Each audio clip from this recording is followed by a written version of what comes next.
बिस्मिल्लाहिर्रहमानिर्रहीम, अस्सलाम वालेकुम। आज से कुछ अर्सा पहले मेरे एक उस्ताद ने मुझे नसीहत की थी कि अगर कुदरत के कवानीन को समझना है तो सबसे पहले आपको रियाजी के कवानीन को समझना होगा। Ladies and gentlemen, I am Mohsin Sher, and today we are going to talk on the scope and the importance of this vast field of mathematics. मेरे साथ बहुत ज़बरदस्त ब्रेन्स आज मौजूद हैं, तो सबसे पहले उन ब्रेन्स से इंट्रोडक्शन करवाते हैं। जी, मेरे साथ मौजूद हैं इस वक्त इंस्टीट्यूट ऑफ सदर्न पंजाब के सबसे बड़े डिपार्टमेंट मैथमेटिक्स डिपार्टमेंट के चेयरपर्सन और डीन ऑफ सोशल साइंसेज इन डॉक्टर अनवर चौधरी साहब मेरे साथ मौजूद हैं। इनके साथ मैं ये ज़रूर बताता जाऊँगा कि आज जब ये अपना एक्सपीरियंस मेरे साथ शेयर कर रहे थे, आई वॉज लिटरली शेकिंग कि माशाल्लाह इतना ज़बरदस्त एक्सपीरियंस, 45 इयर्स का एक्सपीरियंस है इनका टीचिंग फील्ड में, रिसर्च फील्ड में, और मोर देन 100 इनके जो रिसर्च पेपर हैं वो इंटरनेशनल जर्नल्स में आ चुके हैं। जी, इसके साथ हमारे साथ एक और बहुत ज़बरदस्त ब्रेन मौजूद हैं, यंग है, डायनामिक हैं, डॉक्टर मोइनुद्दीन जंजुआ साहब, और ये असिस्टेंट प्रोफेसर की खिदमत सर अंजाम दे रहे हैं डिपार्टमेंट ऑफ मैथमेटिक्स में, इंस्टीट्यूट ऑफ सदर्न पंजाब में। और इनका 6 साल का टीचिंग का और रिसर्च का एक्सपीरियंस है, और इनके 15 रिसर्च पेपर पब्लिश हो चुके हैं। तो इनसे बात करते हैं इस फील्ड पे, इसकी इम्पोर्टेंस पे, इसके स्कोप पे, ताकि जो लोग ये सोच के बैठे हैं कि अभी मैथ में जाना है नहीं जाना, या मैथ क्या रोल अदा कर रही है हमारी डे टू डे लाइफ में या आने वाले दौर में, तो उनको ये चीज़ पता चल सके कि मैथ का क्या रोल है। अस्सलाम वालेकुम सर, सबसे पहले welcome to the show sir. वालेकुम सलाम, thank you very much sir it's really an honour कि आप इस शो में मौजूद हैं। मैं बग़ैर आपका वक्त ज़ाय किए मैं सवाल पे आऊँगा। सर सबसे पहले तो सर इस फील्ड में माशाल्लाह आपका एक बहुत ज़बरदस्त एक्सपीरियंस है। 45 इयर्स आपने टीचिंग में, रिसर्च में दिए, तो इसमें सर आप बताएं कि इस फील्ड का स्कोप, इस फील्ड का जो इम्पोर्टेंस है आपकी नज़र में क्या है? असल में मोहसिन शेख साहब, पहली तो ये बात है कि इल्म की किसी भी ब्रांच की ऐसी डेफिनेशन देना जो उसके सारे एस्पेक्ट्स को कवर करे वो बहुत मुश्किल है। लेकिन मैं आसान लफ्ज़ों में पहले तो मैथमेटिक्स को डिफ़ाइन करने की कोशिश करूँगा। मैथमेटिक्स को आम तौर पे कहा जाता है कि this is the science of numbers and space. अच्छा, नंबर से मुराद सारे नंबर सिस्टम आ जाते हैं, स्पेस से मुराद उसमें अपना आ जाती है plane geometry, solid geometry, symmetry. तो it is generally called the science of numbers and space. लेकिन एक मशहूर साइंसदान गैलीलियो ने बहुत ही इम्पोर्टेंट बात की, जो आपने फरमाई कि अल्लाह ताला ने इस कायनात को या इस कायनात के इसरार और नमूज़ को मैथमेटिक्स की लैंग्वेज में तहरीर किया। यस। तो लिहाजा पहली बात तो ये है कि इस कायनात को समझने के लिए अल्लाह पाक ने हमें कुरान पाक में हुक्म दिया कि इसके इसरार और रमूज़ को समझें, इस पर गौर व ख़ौस करें। जी सर। और अगर इसके पीछे यानी रियाजी के असूल कार फरमा हैं, जी सर, तो लिहाजा पहली बात तो ये है कि इसको समझने के लिए इल्म रियाजी की बेपनाह अहमियत है, और ये एक लिहाज से हमारे मजहबी अहकामात के ज़िम्रे में भी आता है। पहली बात तो ये। दूसरी ये है कि आम तौर पे इसको कहा जाता है कि this is the mother of natural sciences, और बाज़ तो कहते हैं कि this is queen of natural sciences. और यहाँ तक भी कहा जाता है कि ए science is not a natural science unless it is mathematical. तो लिहाजा तमाम नेचुरल साइंसेस को समझने के लिए भी या उनमें एडवांसमेंट के लिए भी मैथमेटिक्स बेपनाह ज़रूरी है। तो इस वक्त जो भी अपना दुनियावी इल्म पाया जाता है, यानी रियाजी उस इल्म का में एक मेजर हैसियत रखता है। तो लिहाजा इसलिए ये रियाजी की तो आमतौर पे ये साइंटिफिक वर्ड में और मजहबी लिहाज से हमारी अहमियत है। जी सर। अब मैं दुनियावी लिहाज से आता हूँ। अब तालीम का मकसद यही है कि बंदा अपनी रोज़मर्रा ज़िंदगी को बड़े एहसन तरीके से सर अंजाम दे सके, उसको अच्छा जॉब मिल सके और वो एक अच्छा शहरी बन सके।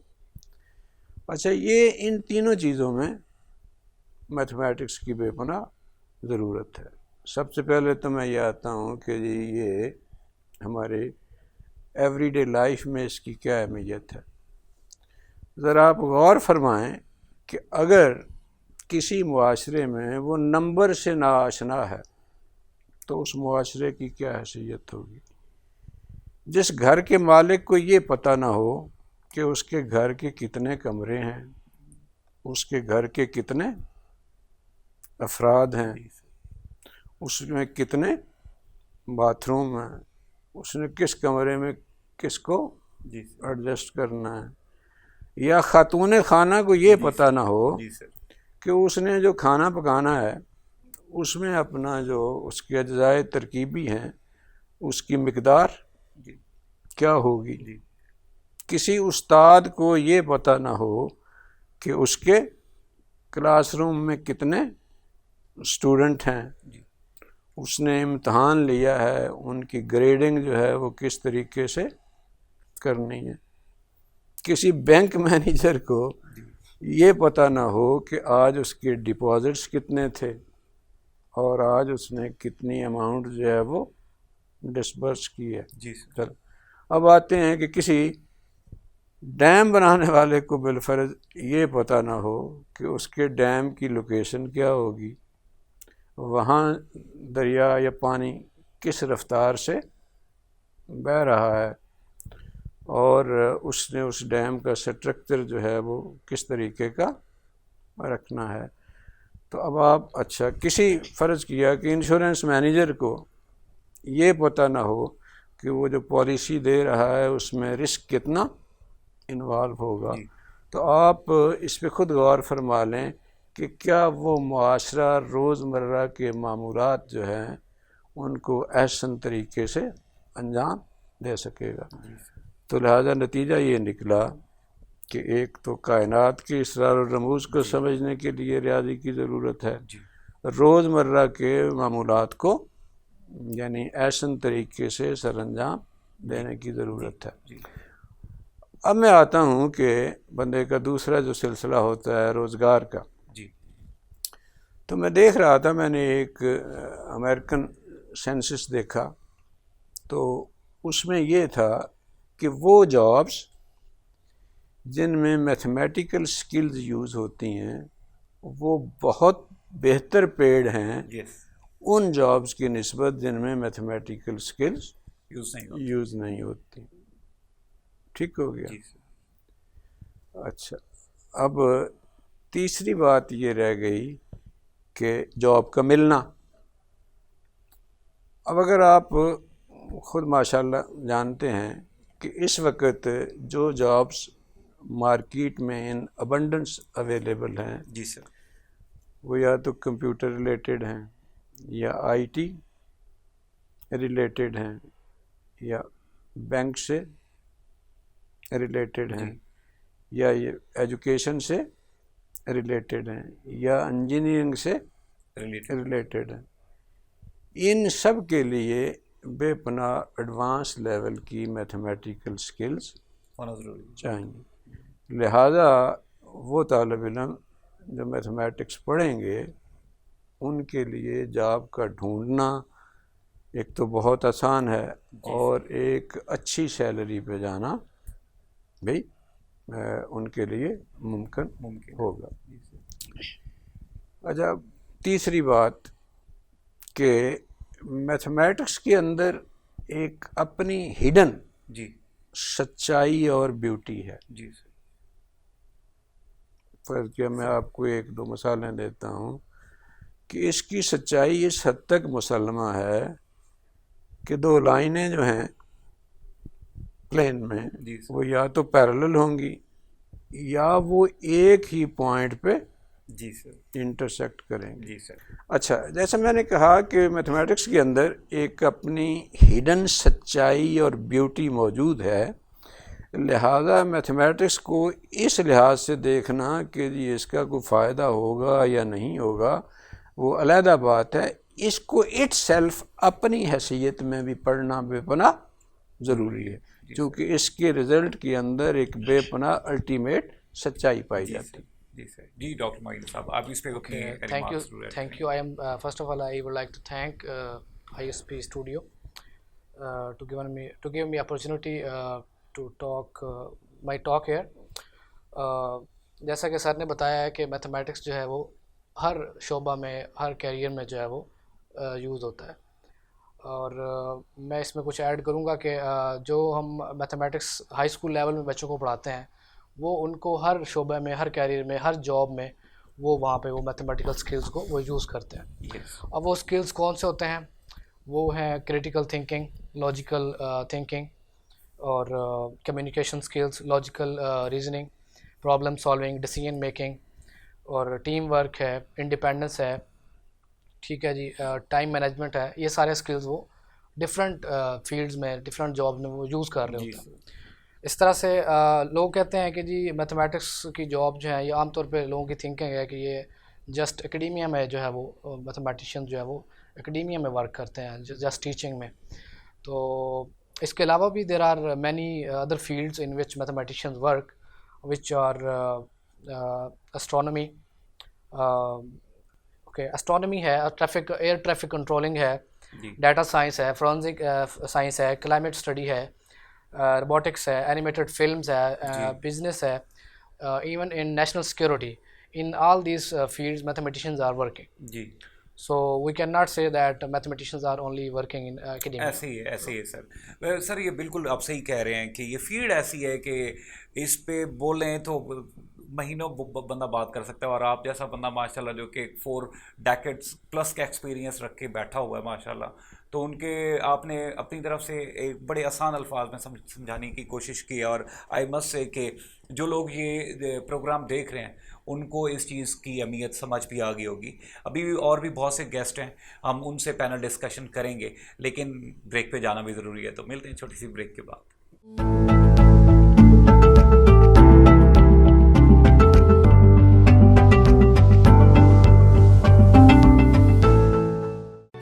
Institute of Southern Punjab Multan, the largest and pioneer degree awarding institute in South Punjab region. Technology के इस दौर में एक प्रोफेशनल का स्किलफुल होना इतना ही ज़रूरी है जितना कि एक इंसान के लिए खुराक का होना ज़रूरी है। इंस्टीट्यूट ऑफ साउथर्न पंजाब के विजन को जहन में रखते हुए डिपार्टमेंट ऑफ कंप्यूटर साइंस ला रहा है एक ऐसा प्रोग्राम जिससे मिलेगी ज़बरदस्त इंफॉर्मेशन हर उस शख्स को जो करना चाहता है कमाल इस फील्ड में। टीचर्स के नॉलेज से लेकर एलुमनाई के एक्सपीरियंस तक, और एक्सपर्ट ओपिनियन से लेके स्टूडेंट्स के इश्यूज तक होगी डिस्कशन एक बहुत मज़ेदार अंदाज में। तो जल्द मुलाकात होती है बैठक में।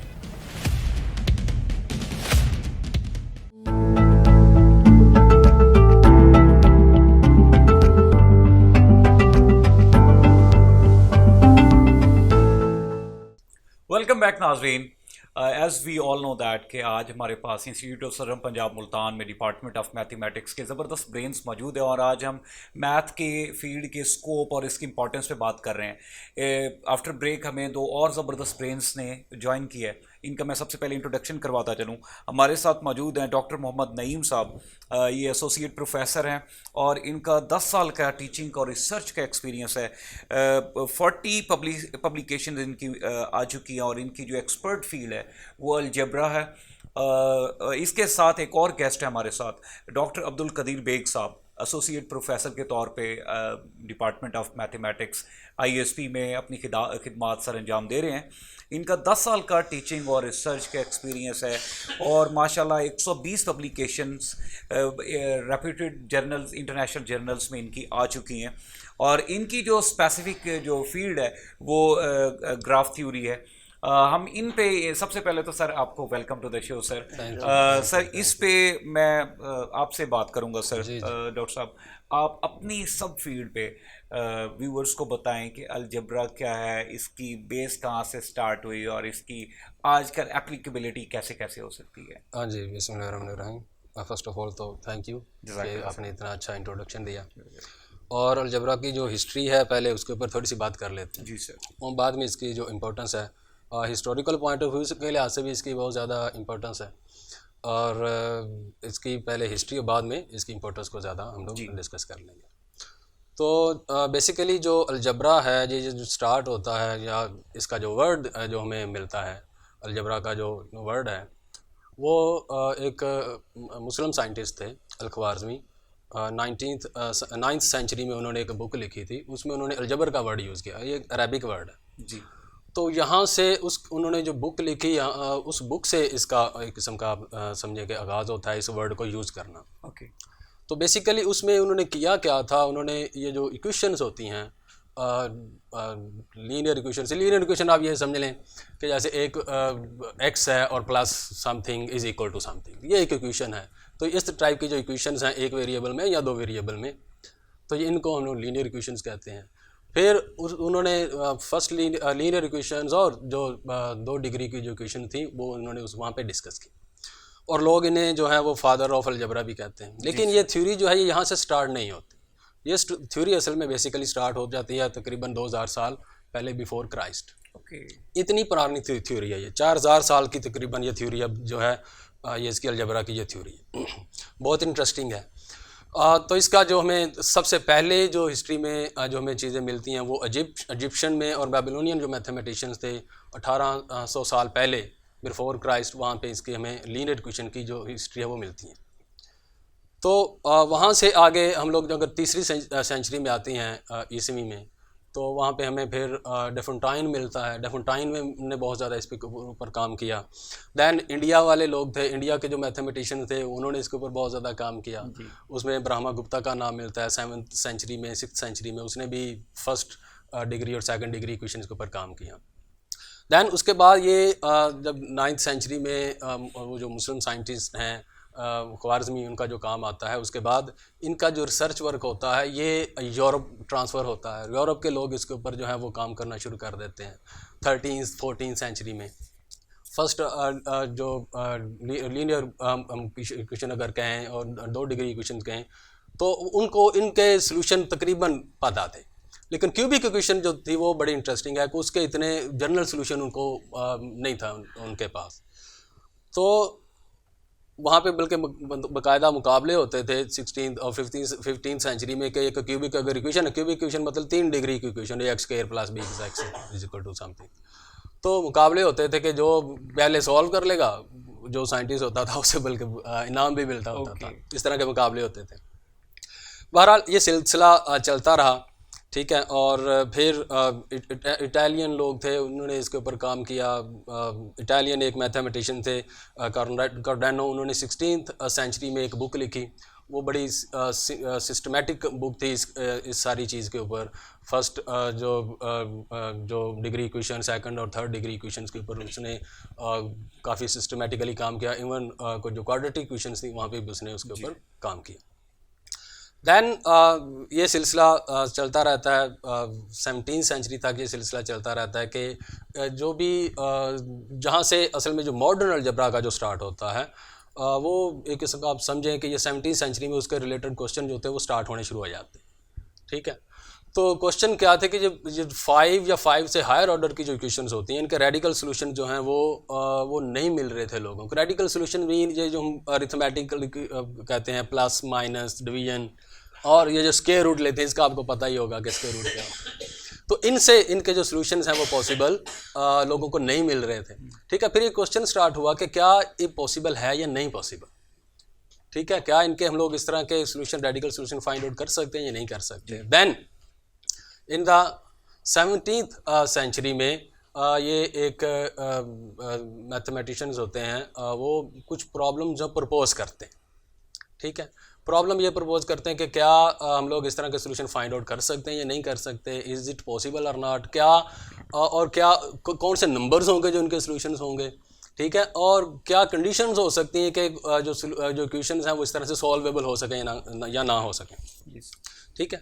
तो क्योंकि टाइम कम है, काफ़ी ज़्यादा हिस्ट्री है, बड़ी इंटरेस्टिंग इसमें है, तो मैं थोड़ा सा एक और बंदे का दरम्यान में जिक्र करूँ जिसने इसका फिर कंप्लीट आंसर दिया, जिसके बगैर ये हिस्ट्री मुकम्मल ही नहीं हो सकती, जो कि मॉडर्न थ्योरी का आप कह लें फादर है, मॉडर्न अलजेब्रा का, और उसका नाम एवरेस्ट गालवाज है, जो कि आप ये देखें कि वो 21 साल की उम्र में ही उसकी डेथ हो गई थी बिकॉज ऑफ सम इश्यूज़। लेकिन उसने जो थ्योरी दी है वो कमाल कर गई इस सारी थ्योरी में। वो एक नया अलजबरा जो था सारा, जो एडवांस लेवल का जो अलजबरा है, और उसकी एक किस्म की उसने फाउंडेशन रख दी, बुनियाद रख दी। उसने एक इफ़ एंड ओनली तरह का होता है रिज़ल्ट के लाज़िम मलज़ूम जिसे हम उर्दू में कह सकते हैं, कि एक रिज़ल्ट पेश किया कि कब ये पॉसिबल होगा कि कोई भी जो इक्वेशन है वो सॉल्वेबल कब होगी रेडिकल से, या कब नहीं पॉसिबल होगी। इससे पहले लोग प्रूव कर चुके थे कि ये 5 से ज़्यादा डिग्री की जो इक्वेशन 5 या 5 से ज़्यादा डिग्री की इक्वेशन जो होती हैं वो रुफीनी और एबल ने प्रूव कर दी हुई थी कि ये पॉसिबल ही नहीं होता उनके रेडिकल सोल्यूशन। दैन इसने गालवाज ने बुनियाद रख दी थ्रू ग्रुप थ्योरी। उसने प्रूव कर दिया कि इक्वेशन जो है वो सॉल्वेबल तब होगी इफ़ एंड ओनली इफ इसका जो सिमेट्रिक ग्रुप होता है उसके जो रूट्स का वो जो होता है वो सॉल्वेबल होगा। और ये अलहदा से चीज़ें हैं। फिर ये थ्योरी चलती रहती है और फिर जर्मन इसमें मैथमेटिशियन काफ़ी इन्वॉल्व हो जाते हैं थ्योरी में। और वो जो एडवांस लेवल के जो हम लोग कोर्स स्टूडेंट को पढ़ाते हैं, रिंग्स हैं, उसमें आइडियल्स आ जाते हैं, फील्ड्स आ जाते हैं, वो सारी के सारी जो थ्योरी थी तो वो वहाँ पे जर्मन साइंटिस्ट मैथमेटिशियन जो थे उन्होंने इसका काफ़ी, क्योंकि हमारे पास कम टाइम बहुत कम है तो हमने डॉक्टर अब्दुल कदीर बेग साहब को भी देना है। जी डॉक्टर साहब, आप अपनी फील्ड के बारे में बताएं और इसके स्कोप के बारे में बताएं कि ये इसकी एप्लीकेबिलिटी, इसकी इम्पोर्टेंस और इसके बारे में बताएंगे आज के दौर में क्या। मुसल भाई ये देखें कि ये जो फील्ड है ना ये अलजबरा की तरह पुरानी नहीं है जी, यानी कि आप 900, 1000, 2000 साल पीछे नहीं जाएंगे। ये बिल्कुल न्यू और फ्रेश फील्ड है जी। इसका जो आगाज़ हुआ था वो 1735 में हुआ था, 26 अगस्त को, ठीक है। इसको जो स्टार्ट किया था ये आयलर ने किया था। ये रशिया के अंदर ना एक स्पेस है, एक जगह है हमारे पास, प्रिजल एक रिवर है, उसके अंदर ना 2 लैंड्स हैं, ठीक है। उन 2 लैंड्स के अंदर जो है वो हमारे पास 7 ब्रिजेज़ हैं। जब आयलर वहाँ जैसे वॉक करने के लिए गया तो उसने देखा कि बहुत खूबसूरत एरिया है, मैं इस सारे को विज़िट करता हूँ। अच्छा, वो जब विज़िट करने लगा तो उसने एक ब्रिज से स्टार्ट किया। उसने कहा जी आज मैं जो है ना जिस ब्रिज से स्टार्ट करता हूँ मैं वापसी इसी ब्रिज पे मैं अपने घर चला जाऊँगा यहाँ से। उसने हर तरह का जो है ना पॉसिबल आउटकम्स चेक किया, आज मैं इससे करता हूँ, आज मैं सेकंड से करता हूँ, थर्ड से करता हूँ। तो इस तरह से जो है ना उसने देखा कि ये मेरे से पॉसिबल नहीं हो रहा, ठीक है। उसने ये ब्रिज 4 जो है लैंड्स इस तरह के थे कि 2 लैंड्स रिवर के अंदर थे, पेजर रिवर्स के अंदर, और 2 उसके बाहर वाली साइड के ऊपर थे। तो आयलर ने इस प्रॉब्लम को प्रपोज किया और यहाँ से इस थ्योरी की एक स्टार्ट हुई कि जी possible number of outcomes mean combinatorial way में आप इसको किस तरह से जो है वो कर सकते हैं। फिर इसने सेनेट जो है इसके अंदर जो एकेडमी है इसकी जो कमेंटरी उसके अंदर इसका सोल्यूशन भी भेजा 1736 के अंदर कि ये मेरे पास जो प्रॉब्लम है इसका सोल्यूशन जो है वो ये है, ये इस तरह से पॉसिबल नहीं है। तो उन्होंने 1741 में उसको फिर पब्लिश किया, फिर 1752 में उसको रीपब्लिश किया, ठीक है। और इस थ्योरी को जब मैं इन जर्नल अगर देखूँ ना इसके हिस्ट्री के बारे में तो मुझे 4-5 मेन चीज़ें मिलती हैं। एक ट्रांसवर्सिबिलिटी है, फिर ट्रीज़ हैं, फिर उसके बाद आपके पास टोपोलॉजिकल ग्राफ्स हैं जी, फिर उसके बाद आपके पास जो है वो कलरिंग है, ग्राफ की कलरिंग्स हैं, फिर उसके बाद ग्राफ एल्गोरिथम्स हैं। अगर हम ट्रीज़ की बात करें तो ट्रीज़ को जो इंट्रोड्यूस करवाया था ना ये इंट्रोड्यूस करवाया था हमारे पास किरचॉफ ने, गास्तव किरचॉफ ने, ठीक है। गास्तव किरचॉफ ने इस ग्राफ थ्योरी को लेकर चला गया इलेक्ट्रिकल इंजीनियरिंग के अंदर या इलेक्ट्रिकल सर्किट्स के अंदर। उसने कहा कि जी हम इस तरह का कोई मॉडल बनाते हैं कि जिसके अंदर हम इसको करंट को फ्लो करवा लेते हैं। इसके बाद एक इसकी एप्लीकेशन की तरफ दुनिया चलनी शुरू हो गई और उन्होंने देखा कि इसके बाद बहुत सारे और साइंटिस्ट थे हमारे पास, जैसे सिल्वेस्टर है, पोलिया जॉर्ज है। तो इस तरह के डिफरेंट्स जो लोग हैं वो इसके अंदर इन्वॉल्वमेंट इसकी शुरू हो गई। अब अगर हम बेस की बात करें जो टोपोलॉजिकल ग्राफ के लिए, तो उसके लिए जो हमें मिला है तो वो 1850 के राउंड के जो है अबाउट वो हमें मिलते हैं अलेक्जेंडर क्रम। अलेक्जेंडर क्रम ने जो है वो ग्राफ थ्योरी को केमिस्ट्री के अंदर लेकर चले गए, केमिकल ग्राफ थ्योरी के अंदर। Topological graphs mean chemical graph theory. तो जब वो उसके अंदर लेकर चले गए तो उन्होंने देखा कि जो हमारे पास इथेन है, मिथेल है, अल्कोहल है, पैराफिन्स हैं, ये हम इनको ग्राफ थ्योरी के वे के अंदर हम इसको डिस्क्राइब कर सकते हैं। लेकिन इसका जो टोपोलॉजिकल ग्राफ्स हैं इसका बाकायदा आगाज़ जो है वो हमारे पास 1947 में वाइनर ने किया था। जब वो बेसिकली इनके बॉइलिंग पॉइंट्स के ऊपर काम कर रहा था तो उसने कहा था कि जो लोग केमिस्ट्री के अंदर या केमिकल के जो लोग हैं वो जो काम लैब के अंदर करते हैं वो काम हम अपने मैथमेटिकल वे में कर सकते हैं, कि हमारी जो एफ़र्ट्स हैं वो और उनकी जो एफ़र्ट्स हैं अगर उनके रिज़ल्ट्स को देखा जाए तो वो आलमोस्ट एक जैसे आते हैं जी। उसके बाद यहाँ से ग्राफ थ्योरी जो है केमिकल ग्राफ थ्योरी के ऊपर आज बहुत सारे लोग पाकिस्तान के अंदर, आउटसाइड ऑफ पाकिस्तान जो है वो इसके ऊपर जी काम कर रहे हैं। फिर उसके बाद अगर हम ग्राफ मैचिंग के ऊपर चले जाएं जी तो इसके अंदर भी जो है वो काफ़ी सारी लोगों ने इसके ऊपर काम किया, ठीक है। सिल्वेस्टर का इसके अंदर भी काफ़ी काम है। एक हमारे पास ब्राउन है साइंटिस्ट, उसका भी इसके ऊपर काफ़ी सारा काम है जी सर। तो ये काफ़ी वास्ट फील्ड है और इस पे तो डेफिनेटली ये न्यूली फील्ड है और इस फील्ड की सबसे खूबसूरत बात ये है कि ये फील्ड अपने आप को बाकी फील्ड में एडजस्ट कर लेती है जी। यानी अगर आप इसको देखें तो आपको बायोलॉजिकल नेटवर्क्स हैं वो यहाँ पर यूज़ होंगे, केमिकल नेटवर्क्स हैं, फिजिकल नेटवर्क्स हैं जो फिजिक्स के थ्रू हैं। तो ये फील्ड हर फील्ड के अंदर अपने आप को एडजस्ट कर लेती है। एक अप्लाइड साइंस की और डिस्क्रीट साइंस की, प्योर साइंस की फील्ड हर तरह की अपने अंदर जो है वो कंटेन कर लेती है। Thank you so much sir, आपने अपना ज़बरदस्त इनपुट दिया है इस फील्ड के बारे में जी। नाजरीन, इस पे अभी मज़ीद भी बात करेंगे, हमारे पास और भी बहुत ज़बरदस्त ब्रेन्स हैं, लेकिन तब तक के लिए छोटी सी ब्रेक और फिर बहुत जल्द ब्रेक के बाद मिलते हैं। Thank you.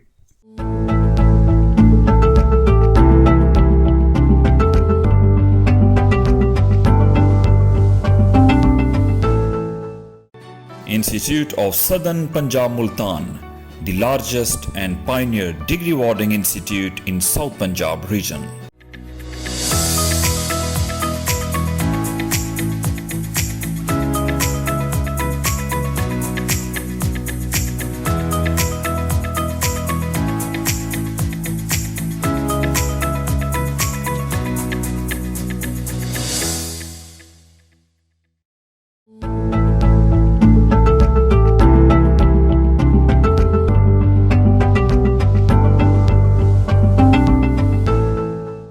वेलकम बैक नाजरीन जी।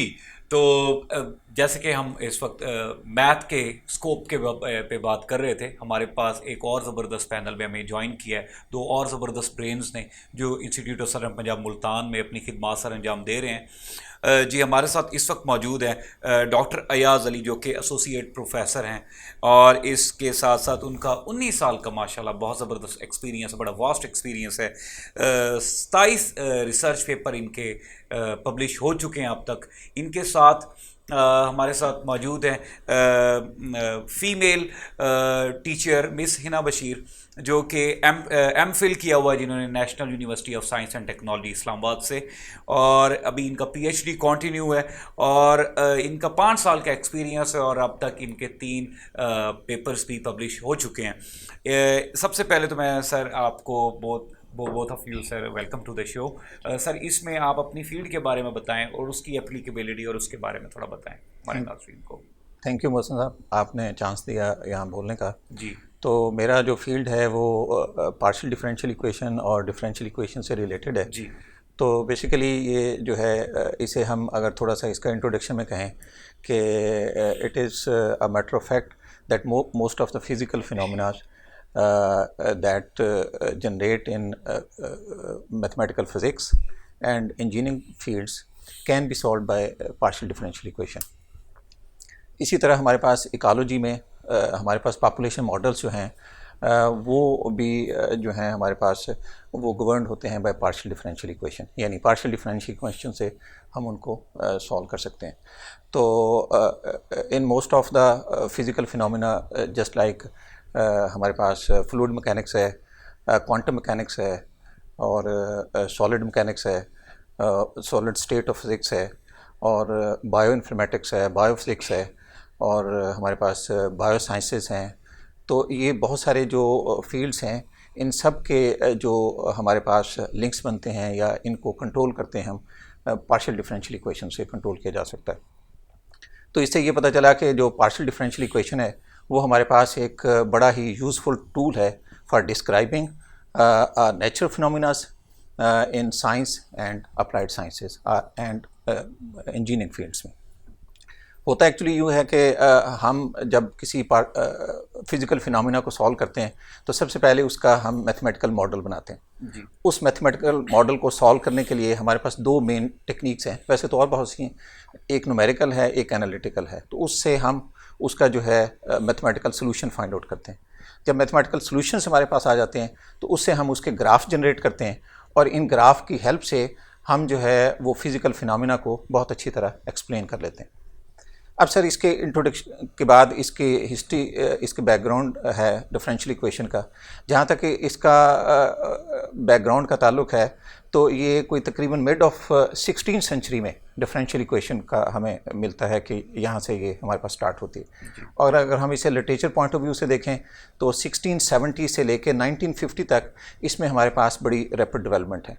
वैसे देखा जाए तो ये फील्ड जो है यूँ महसूस होता है कि इसका कोई इतना ज़्यादा ये ओल्ड नहीं है, क्योंकि अगर इसका हम कंपैरिजन अपने क्लासिकल फील्ड्स के साथ, जिस तरह अलजबरा था और ज्योमेट्री थी और उसके नंबर थ्योरी, ये फील्ड्स हैं, ये थोड़े पुराने फील्ड्स हैं, उसके साथ अगर इस फील्ड का कंपैरिजन करें तो हमें यूँ महसूस होता है कि ये बिल्कुल लेटेस्ट इन्वेंशन है, जो कि हमारे पास 16th सेंचुरी से लेके 19th सेंचुरी के दरमियान में।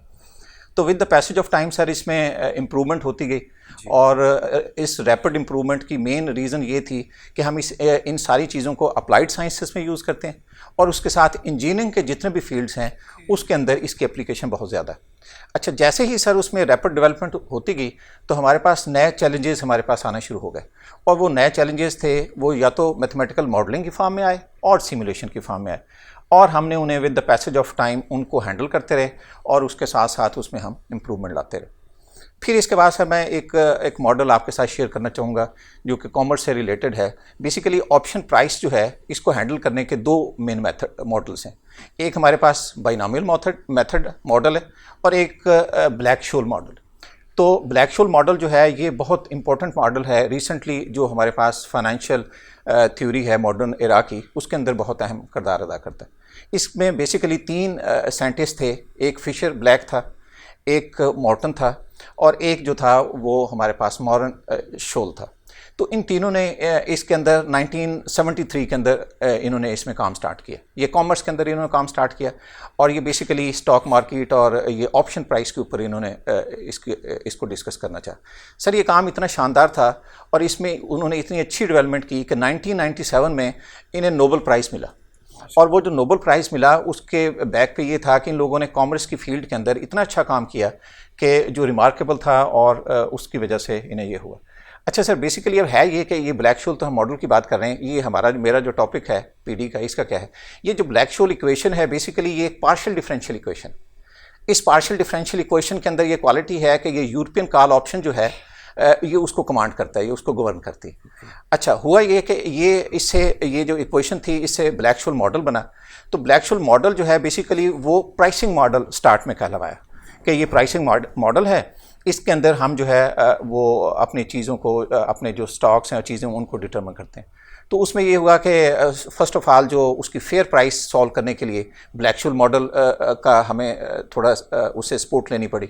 तो बेसिकली इसके अंदर 6 वेरिएबल्स, मैथमेटिक्स की लैंग्वेज में या सिंपल लैंग्वेज में कहें कि हमारे पास 6 फैक्टर्स थे। उन 6 फैक्टर्स में जो पहला फैक्टर था वो वॉलेटिलिटी था, पहला फैक्टर। दूसरा था उसका टाइप ऑफ ऑप्शन।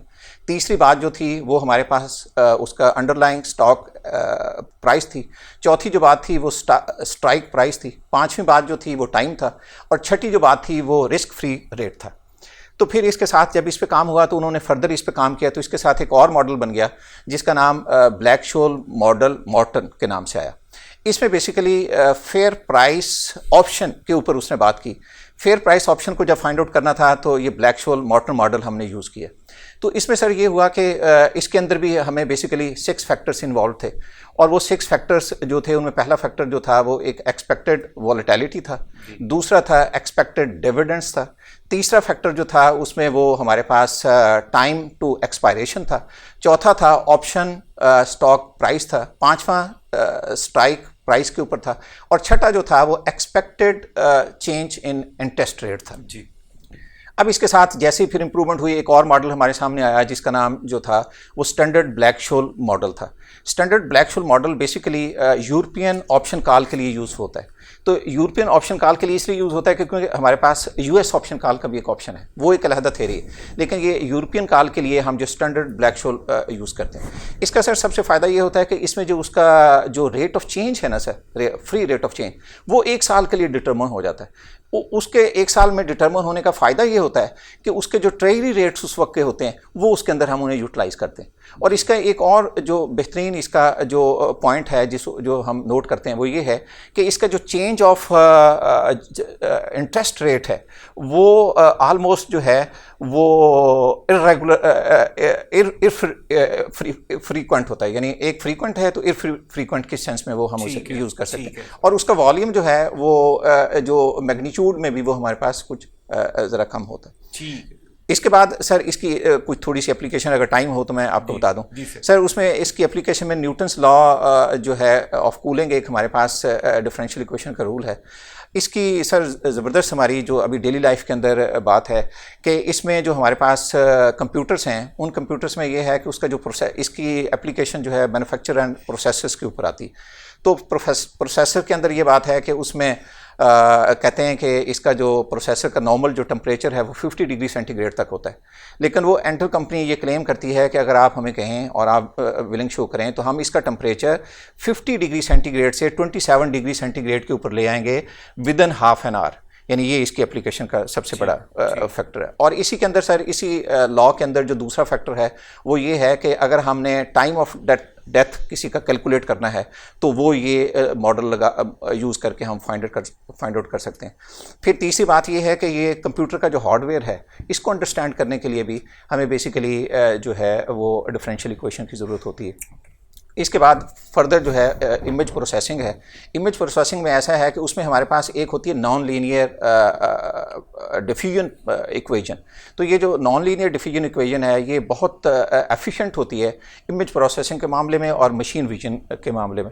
इसके बाद सर हमारे पास जो फेशियल रिकग्निशन है जो बैंक्स में हम इधर यूज़ करते हैं उसका ये है कि उसके अंदर हमारे पास न्यूरल डिफरेंशियल इक्वेशंस यूज़ होती हैं।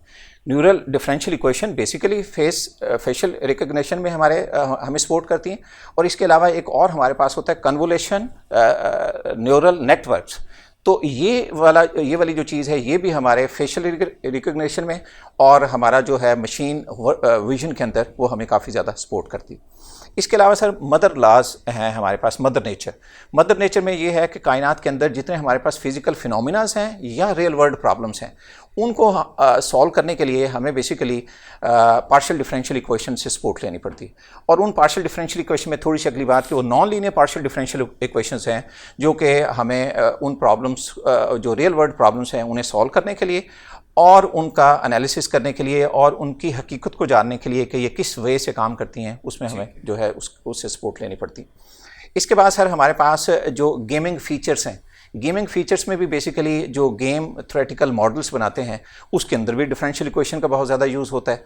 और इसके अलावा अगर आप देखें तो ये हमारे पास बिल्डिंग ब्लॉक कॉन्सेप्ट्स है जो गेमिंग के अंदर वो भी बेसिकली डिफरेंशियल इक्वेशन के यूज़ से हम वहाँ ला सकते हैं।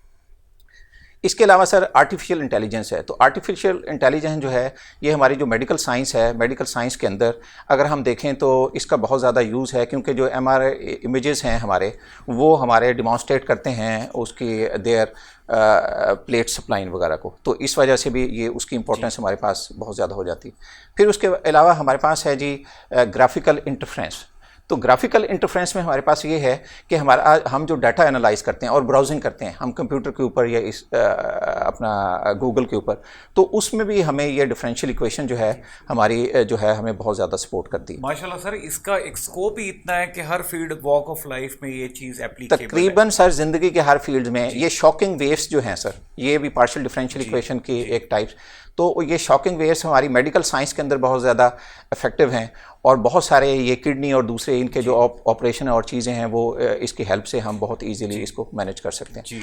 इसके अलावा सर हमारे पास जो पॉपुलेशन जो ग्रोथ और डिके का मॉडल है उसके अंदर भी, और वो मॉडल फॉर एग्जांपल हम कोई ह्यूमन बीइंग्स पे नहीं, वो इंसेक्ट्स पे भी यूज़ कर सकते हैं, वो एनिमल्स से भी यूज़ कर सकते हैं, तो वो जो सारी चीज़ें वो स्टडी कर सकते हैं with the help of differential equation and partial differential equation. Sir time का स्पैम अभी थोड़ा सा कम है, तो डेफिनेटली इस पर मज़ीद भी बात हो सकती है, तो हम मिस हिना बशीर की तरफ मूव करेंगे।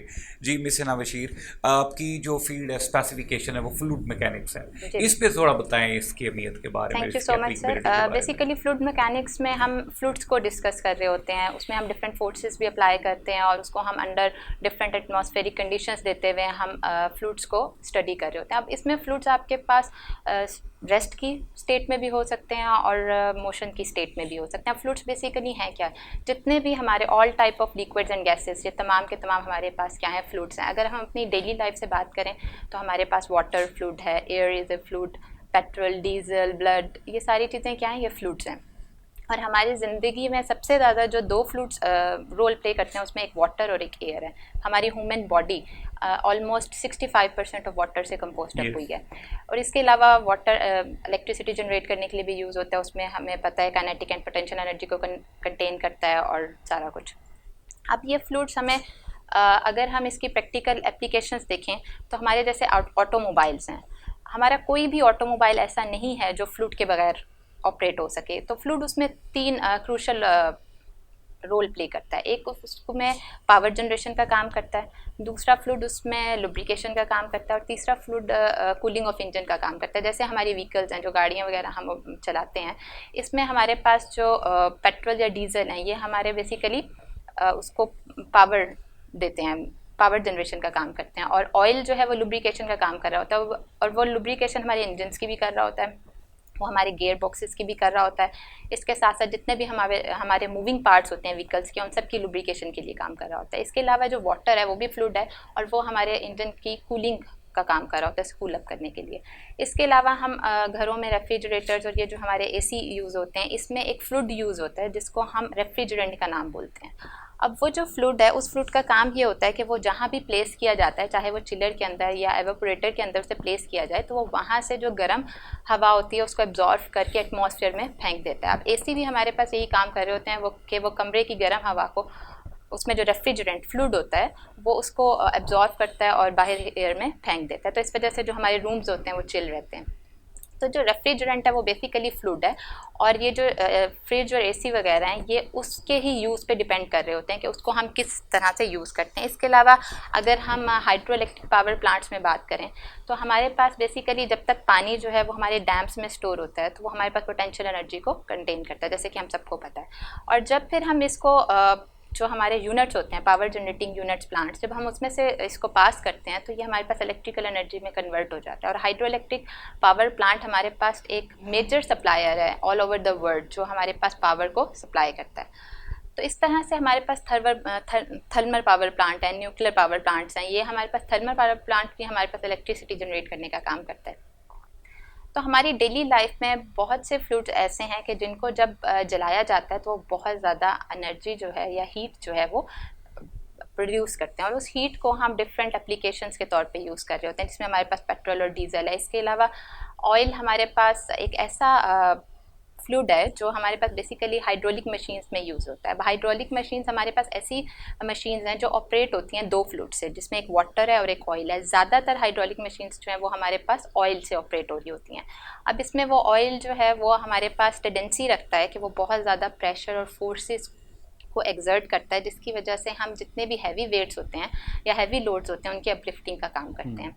इसके अलावा हीट इंजन्स वगैरह हैं जैसे कि हम डिज़ाइन कराए जाते हैं। उसके अलावा बहुत से फ्लूइड्स हमारे पास ऐसे हैं जो एक्सीलेंट प्रॉपर्टीज़ रखते हैं कि वो हमारे लुब्रिकेशन का काम करते हैं हमारी मशीनरीज़ में।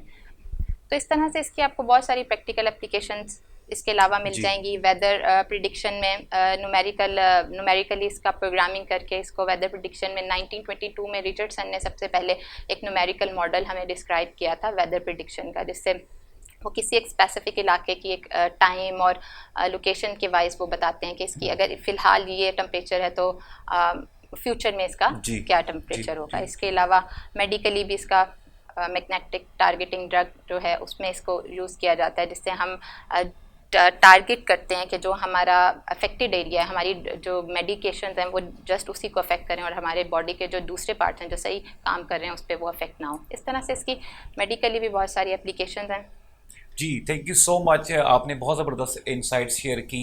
आई एम श्योर आप जो देखने वाले हैं आप इनसे इनकी इंसाइट से फ़ायदा भी उठाएंगे और इस पे रिसर्च ज़रूर करें, क्योंकि आज के दौर में अल्लाह ने जो दिमाग दिया है इस पे दिमाग का काम क्या है कि अल्लाह ने हमें गौर व फिक्र करने के लिए कुरान पाक में भी कहा है। तो आप भी ज़रूर गौर व फिक्र कीजिएगा। अभी प्रोग्राम ख़त्म नहीं हुआ तो प्रोग्राम पे अभी ब्रेक का वक्त हो गया, ब्रेक पे जाते हैं और दोबारा बहुत जल्द आते हैं और फिर इसकी एंडिंग पे जाएंगे। थे